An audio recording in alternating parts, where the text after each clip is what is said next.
Hey everyone, what is up? I am Exitoverhere, and I'm here with my review for The Flash, Season 5, Episode 13, Goldface'd. There's going to be huge spoilers for the episode from this point on.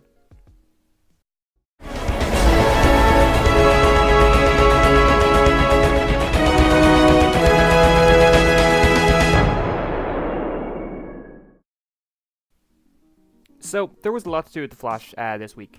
We had three primary storylines, one of which involved Barry and Ralph investigating one of Amunet Black's ex-boyfriends named Goldface.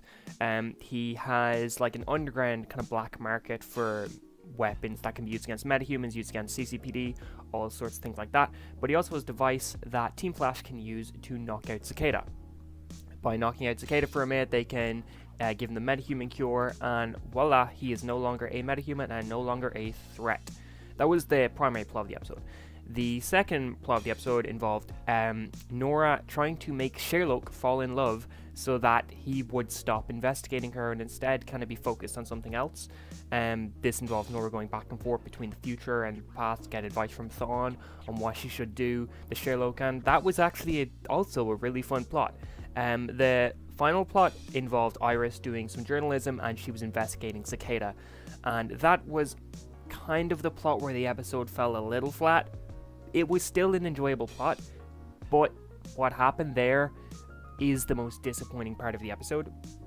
So I will start off with talking about the Sherlock and Nora plot, because this is actually I don't think it's my favorite. I think I prefer the Barry and Ralph stuff, but this was also really good, and it's definitely up there, and it was definitely really enjoyable. So basically, Sherlock is getting too much up in Nora's business, and Sherlock is getting too close to finding out what the real deal with Nora is. So Nora goes to the future and is like talking to Eobard, and she's kind of going, "Hey, what am I supposed to do here?" And we had these great like bunch of scenes where Eobard says that he knows everything about Sherlock because he knows everything about all the Welleses, and that if you're going to use the face of somebody, you can't just know that person, you also have to know the inside and outs of all of that person's of the person's alternate selves. So he's basically saying, I know everything about every Wells from all of the Earths, and so I can tell you how to stop Sherlock. And we get this cool thing where Nora kind of changes the timeline slightly so that Sherlock falls in love with this girl, and it was cool because by doing this we realized that Eobard knew all about Sherlock's wives, all about his ex-wives, and all about how Sherlock pretty much will only fall in love with one person. And this is shown further on in the episode as we get to meet a bunch of Sherlock's ex-wives who are all the same person from different Earths.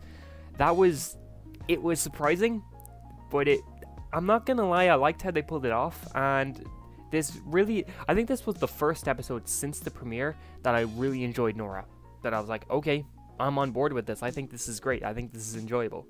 And by the end of the episode, Sherlock realizes that the girl he's in love with from this Earth is actually a metahuman.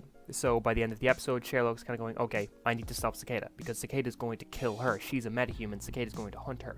And it was a good way of kind of forcing Sherlock off of Nora's trail, but also not forcing him out of commission completely, forcing him just onto a different plot line, which happens to be the main focus. So it means that we're not actually, wasting time by pushing him onto a stupid side plot. We're actually pushing him onto something that will affect the main plot. So I'm happy they did that. The main plot of the episode, like I've said, involved Barry and Ralph kind of going investigating, and that was really fun as well. I think Ralph has been great these past two episodes, and seeing him work with Barry and do all this was great because it was such a stark contrast, because I feel like because Ralph has been part of Team Flash for 2 seasons, a season and a half now, we kind of forget that he used to be pretty shady.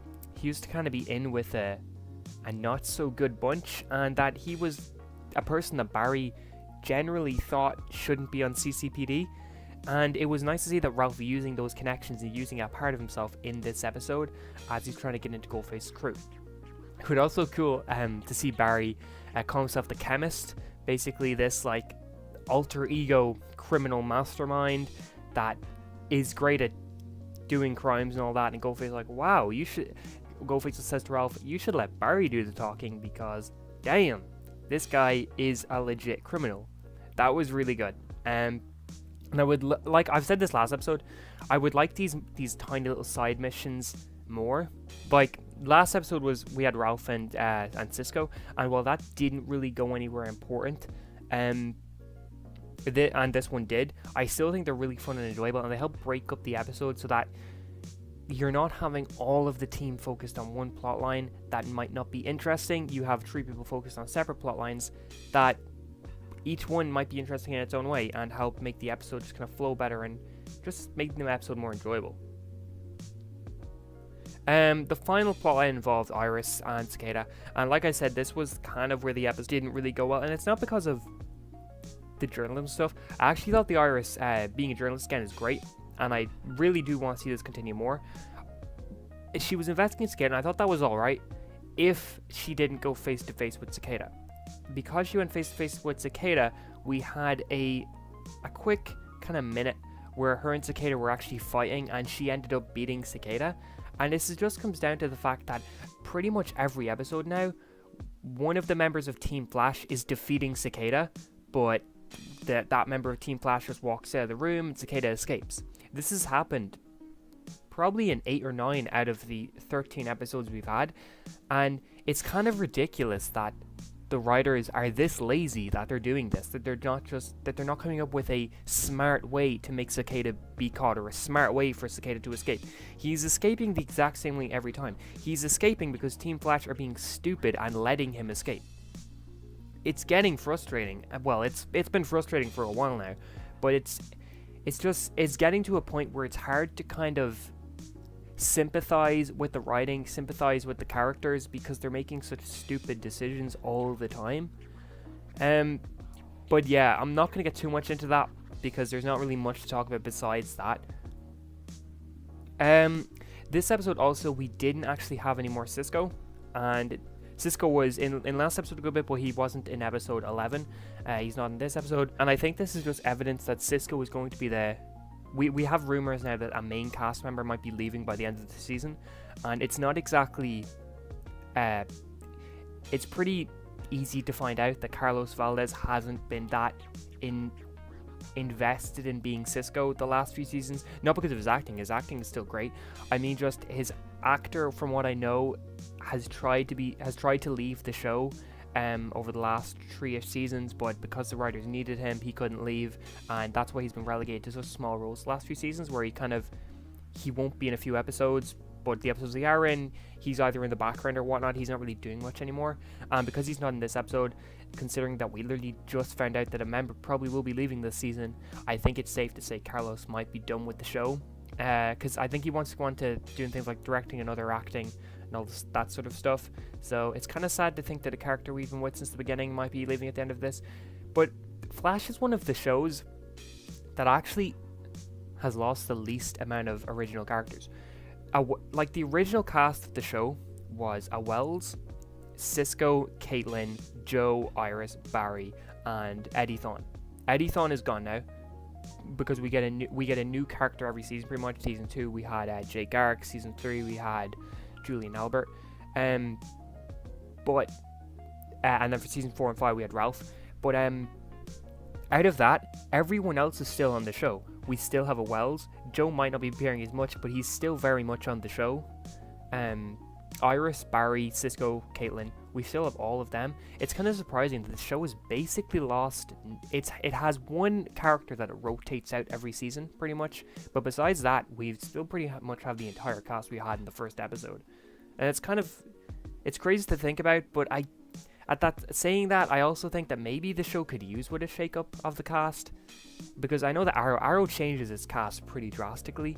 The characters we have at the forefront now are pretty much the complete opposite of the characters we had in the original season 1. So I think that, yeah, maybe if they are going to get rid of Carlos at the end of this, or if Carlos does want to leave by the end of the season, maybe don't stop there. Maybe get rid of a few of the main characters and really have season 6 feel unique and feel new and feel different. But I'm gonna leave that there. This episode, it was enjoyable. There was much more going for this episode than there was not going for it, and I definitely think the pros outweighed the cons, so I would give this episode a 7.5 out of 10. But thank you very much for watching, and if you enjoyed this video, please consider liking and subscribing. Thank you, and have a great day.